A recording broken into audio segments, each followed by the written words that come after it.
नमस्ते। आज हम थर्ड ईयर के सेकंड पेपर इंट्रोड्यूसिंग सब सोशियोलॉजी पे चर्चा करेंगे, जिसमें हमने पिछले लेक्चर्स में अर्बन सोशियोलॉजी पर बात की थी।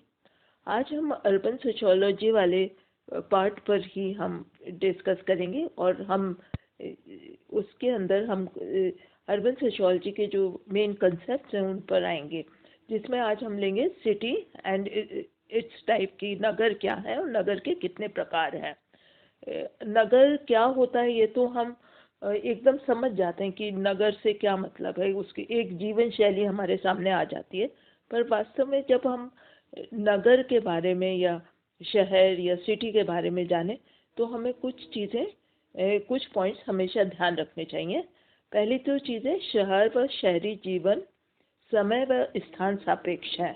जरूरी नहीं है कि एक शहर, जो यहाँ शहर है वही टाइप का शहर आपको पूरे संसार में मिलेगा और हर जगह एक ही तरह का लाइफ स्टाइल या जीवन शैली होगी, ये पॉसिबल नहीं है।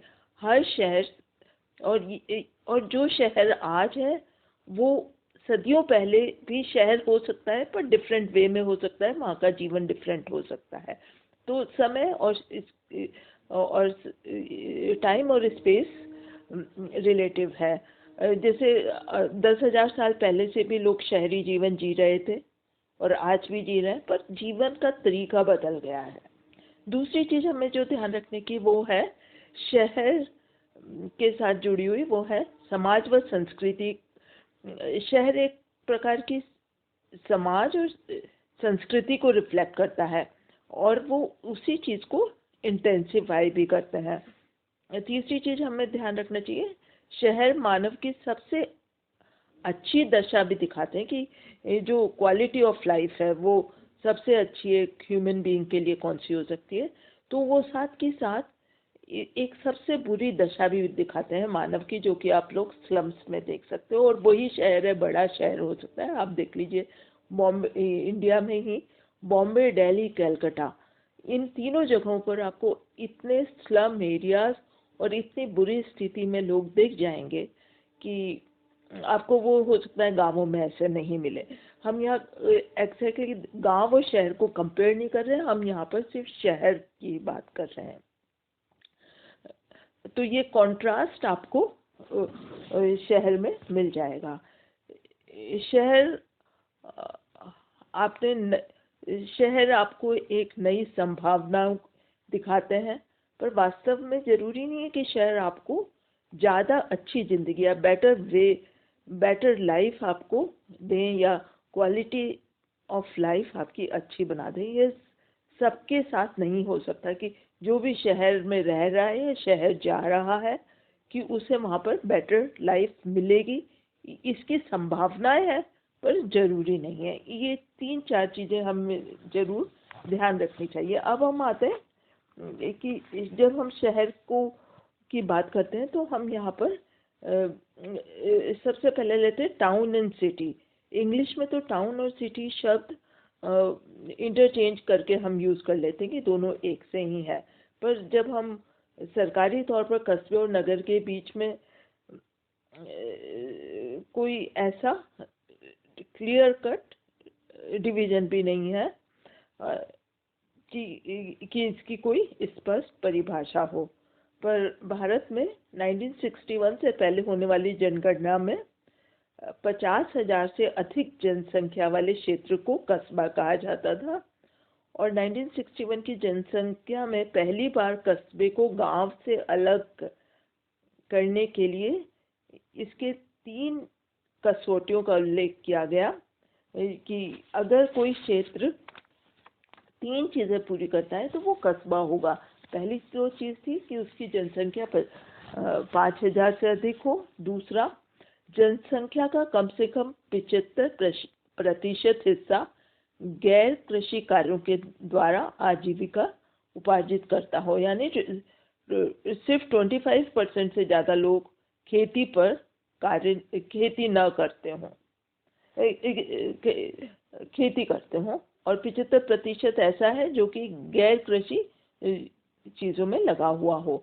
और तीसरी बात है कि प्रति वर्ग किलोमीटर में जहाँ जनसंख्या का घनत्व 400 व्यक्ति से कम ना हो, यानी बहुत ज़्यादा डिस्पर्स ना हो जो पॉपुलेशन की डेंसिटी है।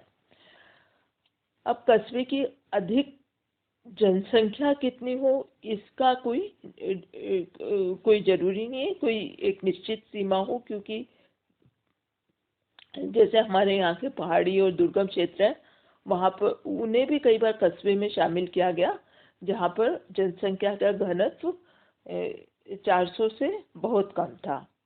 अगर हम समाजशास्त्रीय आधार पर कस्बा को संबोधित करें तो कस्बा एक नगरीय क्षेत्र है जिसमें नगरीय और ग्रामीण संस्कृति का मिश्रण देखने को मिलता है। साधारणतः कस्बे की जनसंख्या वर्तमान दशाओं में 50,000 से अधिक नहीं होनी चाहिए।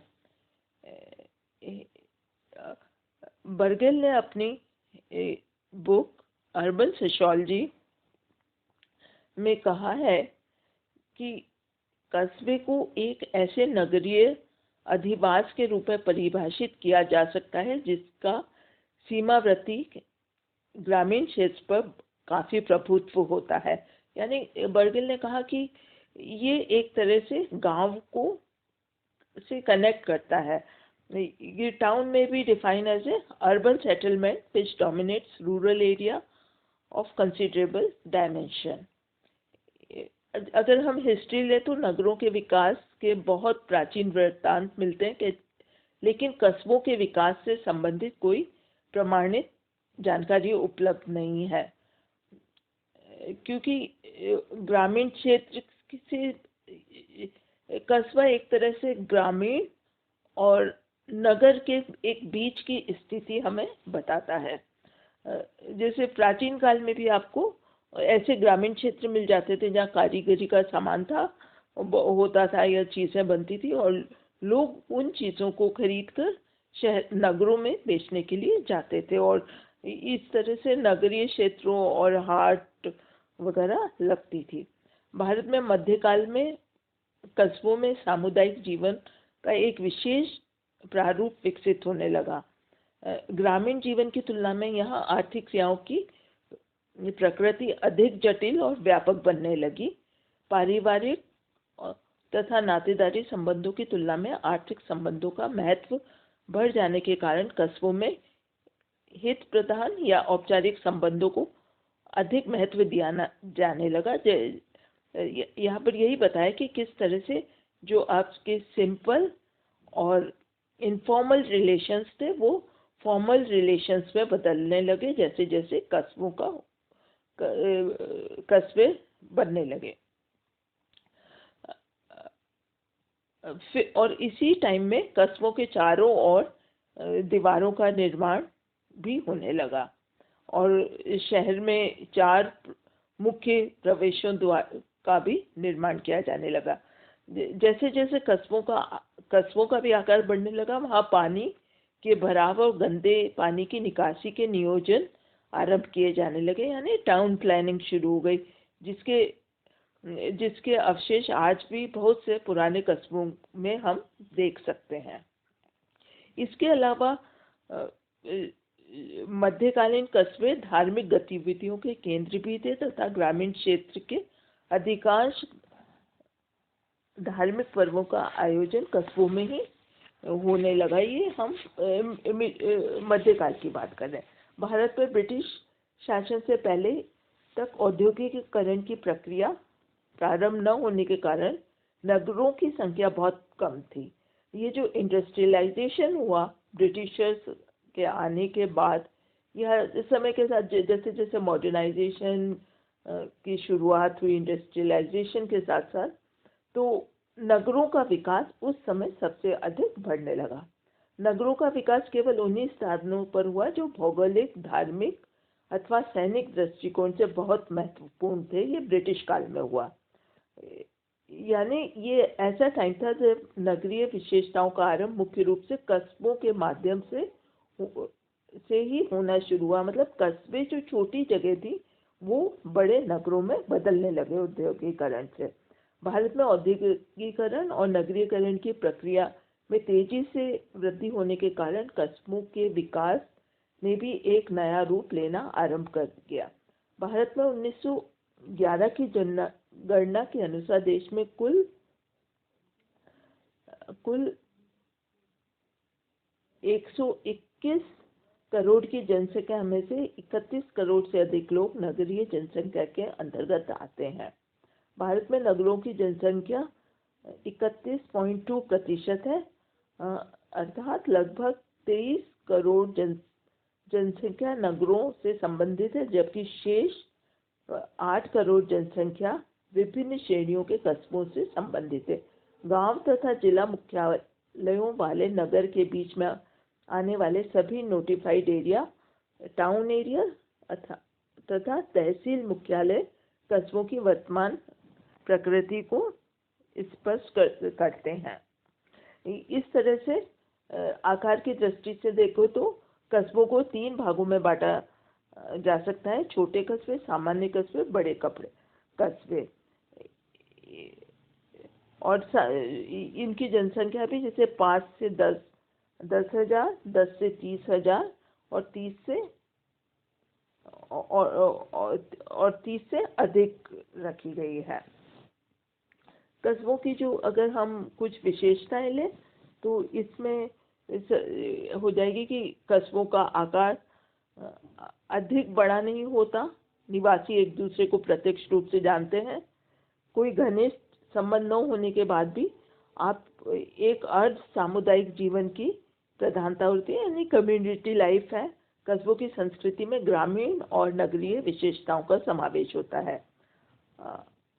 आर्थिक क्षेत्र में कस्बों में वस्तु विनिमय से लेकर विकसित बाजार व्यवस्था दोनों चीजें आपको मिलेगी।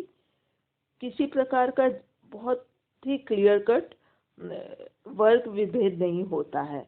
कस्बे में धनी और निर्धन सभी तरह के लोग रहते हैं, इनके बीच अनौपचारिक संबंध अधिक प्रभावी होते हैं। कस्बों की भौतिक संरचना नगरों की तरह नियोजित नहीं होती। अधिकांश टाउन एरिया जैसे क्षेत्रों में विकास की प्रक्रिया का परिणाम होते हैं। फलस्वरूप सड़कें और गलियां काफी तंग होती हैं, पानी की निकासी का कोई समुचित व्यवस्था नहीं रहती, नागरिक सुविधाओं का भी काफी अभाव रहता है। कस्बों की राजनीति एक बड़ी सीमा तक दबाव समूहों यानी डोमिनेंट ग्रुप्स, अधिक जनसंख्या वाले जाति समूह द्वारा प्रभावित होती है। यह विशेषता भी कस्बों और गांवों के अधिक निकट ले जाती है, यानी कस्बे ज़्यादा क्लोज है गांवों से। कस्बे एक तरह से गांव और शहर के बीच की कड़ी का काम करते हैं। आज हम इतना ही करेंगे। Thank you. नेक्स्ट में हम सिटी को बारे में चर्चा करेंगे।